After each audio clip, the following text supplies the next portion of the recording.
Alright, folks, so we're starting a new series. It's going to be a 9-episode series based on my new book, From One Young Soul to Another. So, before we get into it, the basis of this book was basically 2020 sucked, right? Crazy opinion. Not the best year. So, as we all sat in our house quarantining, doing things, we were learning a lot about ourselves, a lot about life along the way. And in November, I'm like, you know what? I happen to be a writer. I happen to have learned a lot of things this year. Let's write a book. So, in about 3 weeks, I just went off, wrote a bunch of words.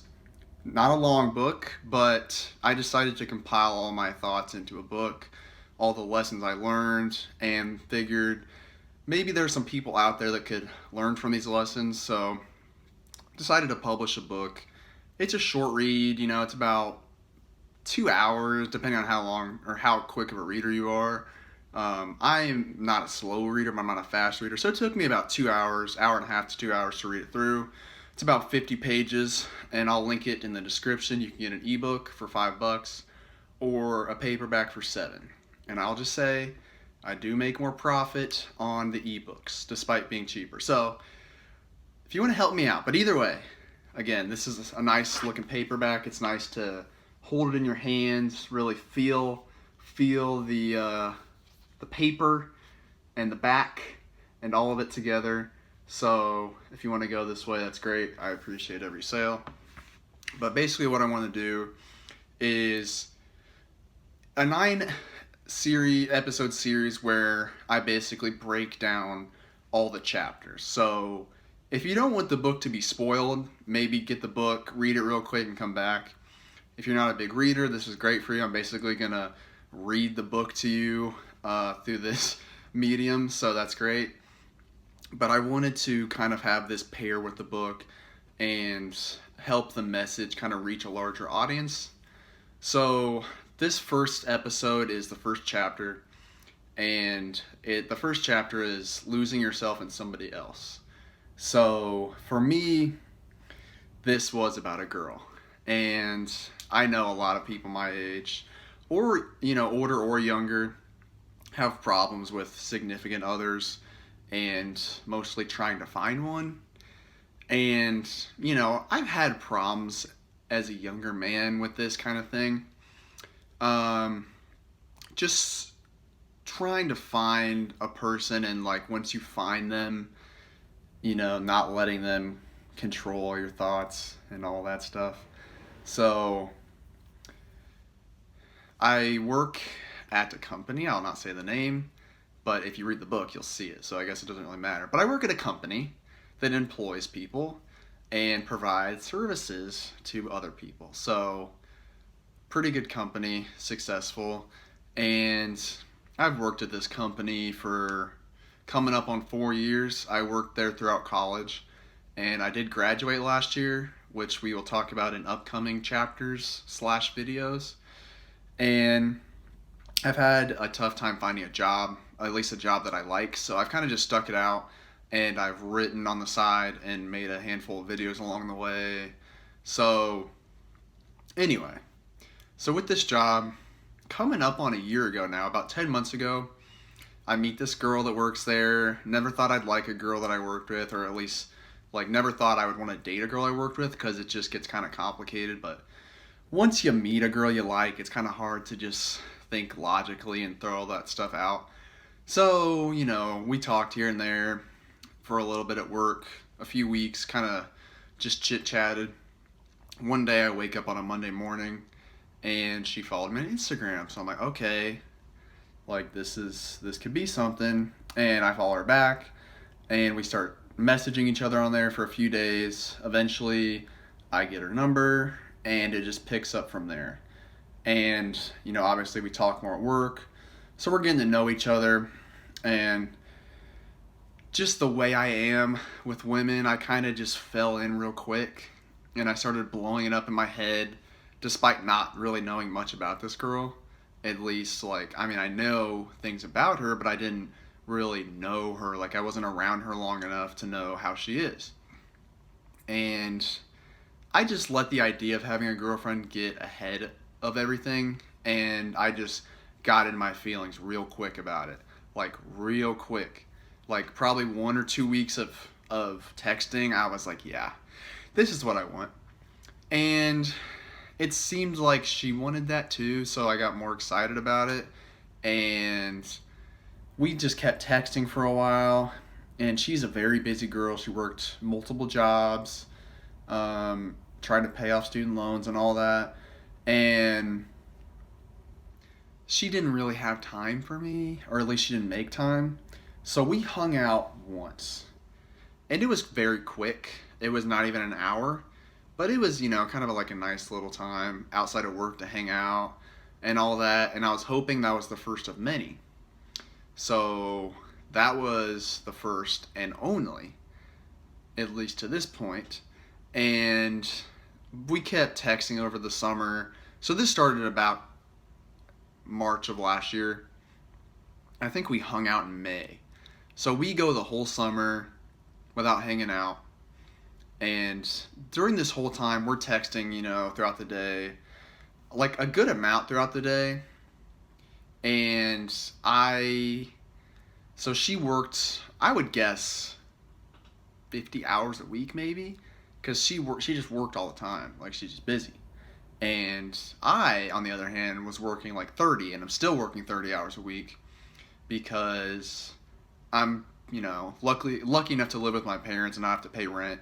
So I have my expenses, I have my debts to pay off as well, but I can cover all that stuff in about 30 hours a week and still even save a little bit after that. So I don't like working in my job, so I don't really like working past 30 hours. And I also like to keep time to write a good amount. So I work 30 hours a week, and when I would go home, I would just, like, my mind was just dedicated to thinking about her and what she's doing and what she isn't doing and why she isn't with me and all that stuff. And I know that some of you out there have been through this or are maybe going through it now. And after doing this for 5 months, you just get to a point where you have to stop it. You have to realize that you are putting yourself in this suffering, and the only person that can drag you out of it is yourself. So, after a while, the feelings start to fade once you realize that they're not putting the effort in. They may be texting you a good amount, but they're not making time for you. They're not making any sort of commitments. And at some point, you just got to pull the plug on that and be like, I can't keep doing this to myself. I'm spending too much time thinking about her when I could be, thinking about myself, thinking about positive things, doing positive things, instead of just laying around and looking at the blue sky and thinking about this and that all the time. And, after you do that for a while, it's just too painful. It hurts your heart, it hurts your brain, and you just got to pull out of it. And so that's what I got to. I got to a point after 5 months of texting where I told her, this is done. Like, I can't be friends with someone that I like. And we're still friends to this day. We've kind of come back on that. I went back on that, I guess you could say, and was like, I could be friends. We just got to keep our distance. And, there's a chance she could see this. I'm, putting myself out there a lot. And with this book, I put myself out there a lot. Because this is a girl I still interact with on a weekly basis. And I just don't care because none of this is to say anything bad about her. The realization for me was that this was a me problem. Again, like, I was the one that built up the expectations that this could be something. I was the one that sat around in agony all the time. I put myself in this situation. She did not put me in this, I was the one doing all this thinking. And I was the one that made the decision to pull away and not talk to her as much. And we didn't text for like 2 months, which allowed a lot of the ideas in this book to start brewing. There was a lot of personal development I was doing in the process, a lot of kind of studying, if you will, on human nature and some other things in life that, again, we'll get to later in the book as we discuss future chapters. So, the time away from that was really good to really get to know myself and kind of love myself again. I think that's one thing you have to realize when pursuing another person is that you have to love yourself first. Like, I have always heard people say this, but I never really related to it because I never, like, as the title says, I never lost myself in someone else. And once you do that, you come back from it like, man, like I really put everything out there for someone that didn't accept it. And it hurts, it does. But once you get to a place where you really feel really good about yourself and what you're doing, you just don't worry as much about other people. And if you have a friend or a colleague or a girl or a guy that isn't interested in being around you or dating you or being friends with you or whatever, it just kind of bounces off of you because you know what you have to offer. You appreciate yourself and what you can do for someone. And if they don't want that, then it's their loss. And that's the way you have to look at it. And it's definitely easier said than done because, again, we have thoughts and we have feelings, and those things can sometimes consume us, but we have to do the best we can to really see ourselves for what we are. And if there's flaws, you have to accept them, but you also if you want to fix them, you can fix them. If it's something that's just part of who you are and it's not really a fixable thing, like maybe you're a little bit emotional, maybe you lack emotions, these are things that are tough to fix. And you have to do the best to work on yourself. But if that's just who you are, you have to accept that. You have to love that about yourself, and you have to work around it the best you can. So basically, the lesson here to take away is what I kind of just said. Just focus on yourself, work on what you got to work on, and let the people come to you.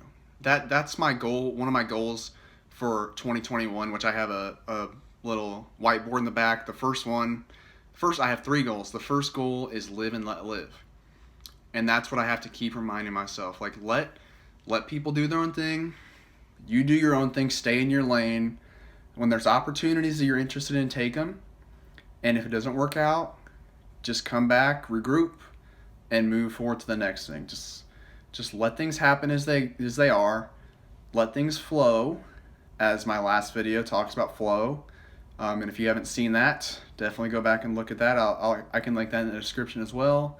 Flow is a very important part of life, and it really relates to a lot of things in this book, with letting things flow naturally, letting things come to you. Just do what you have to do and focus on yourself, and whatever you need out of life will come to you.